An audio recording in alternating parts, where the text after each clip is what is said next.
يعني. ما هو هيك، وانا سمعت كذا شيء. سيف امم بدي اسمع منك، يعني بعتوا لي كذا فيديو، يعني انه رايك على الحلقه ورأيك على على الحلقه الشخصيات. اليوم لحقوا.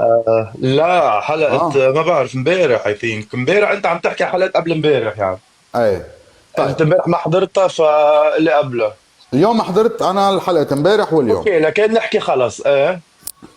على موضوع لارا، بما انه لارا معنا، اوكي. بصراحة أنت بتشوف امم يا رامي مزبوط إنه كنتوا قاعدين أنت ولارا امم واتفقتوا على أساس إنه تعطيك فرصة وتكونوا امم أنتوا سوا تجربوا سوا.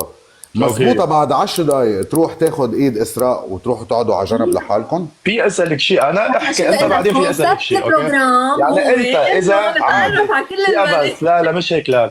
اذا انت هلا شخص واعي جايز وبتفكر ورد ورد بالعقل، ورد من ورد إخواتي بتقول ورد. بتقول جايز ورد سيف ورد انه ورد رامي. اوكي.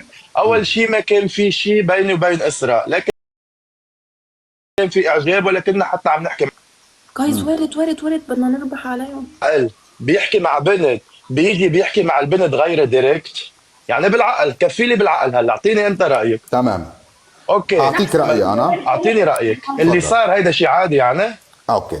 اول اوكي. شيء انا معك بكونسبت البرنامج انك انت لازم تتعرف على كذا بنت. اوكي. اوكي. بس لما انت حكيت مع بنت امم وقلتوا انه نلتزم ببعض، الافضل انك تعطي فرصة لهالبنت اوكي. ولحالك يومين ثلاثة. مش الحال تمام، ما مش الحال، انت حقك تتعرف على مين ما بدك.